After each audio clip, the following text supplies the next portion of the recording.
শেষ হয়েছে টি-20 বিশ্বকাপের নবম আসর। গত শনিবার ফাইনালে দক্ষিণ আফ্রিকাকে 7 রানে হারিয়ে শিরোপা জিতেছে ভারত। তবে এখনও দেশে ফিরতে পারেনি চ্যাম্পিয়নরা।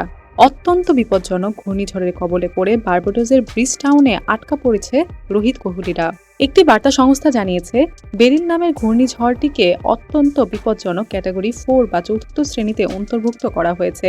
আটলান্টিকে মহাসাগর থেকে সৃষ্ট এই ঘূর্ণিঝড়টি ক্যারিবীয় অঞ্চলে ধেয়ে আসছে।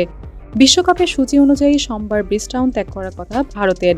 ব্রিজটাউন থেকে নিউ ইয়র্ক, তারপর সেখান থেকে বাণিজ্যিক বিমানে ভারত দলের মুম্বাই ফিরে যাওয়ার কথা ছিল, কিন্তু আপাতত সে পরিকল্পনা বাস্তবায়িত হচ্ছে না। এদিকে একটি ক্রিকেট ভিত্তিক ওয়েবসাইট জানিয়েছে, বার্বাডোসের বিমানবন্দর খোলা থাকবে কিনা প্রাথমিকভাবে সেদিকে তাকিয়েছিল বিসিসিআই।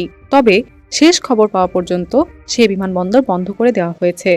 ঘূর্ণিঝড়ের কারণে বাণিজ্যিক উড়োজাহাজের বদলে চার্টার ফ্লাইটে করে ক্রিকেটারদের ফেরানোর কথা ভাবছে BCCI.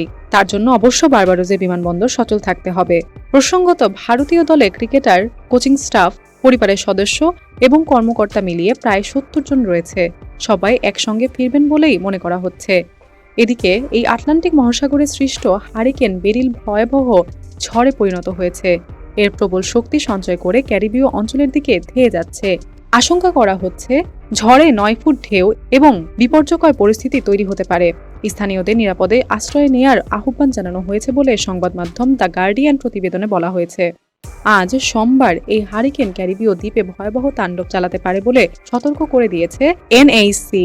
National oceanic and অ্যাটমসফেয়ারিক administration এর ন্যাশনাল হারিকেন সেন্টারের ডাইরেক্টর মাইক ব্রেনান সিএনএনকে বলেন, আমরা দ্রুত তীব্রতা বৃদ্ধির পূর্বাভাস দিচ্ছি এবং বার্বাডোস ও উইন্ডওয়ার্ড দ্বীপপুঞ্জের মতো জায়গায় পৌঁছানোর আগে বেরিল একটি বড় হারিকেন হয়ে উঠবে। এছাড়া পূর্ব ও মধ্য ক্যারিবীয় অঞ্চলে অগ্রসর হওয়ার পরও একটি শক্তিশালী থাকবে বলে ধারণা করা হচ্ছে। ঘূর্ণিঝড়ের সতর্কতা সহ স্থানীয় বাসিন্দাদের ঝড়ের বড় প্রভাবের জন্য প্রস্তুত থাকার পরামর্শ দিয়েছেন ব্রেনান। অন্যদিকে ঘূর্ণিঝড় বেরিল দক্ষিণ পূর্ব ক্যারিবীয় অঞ্চলের কাছে পৌঁছে গেছে।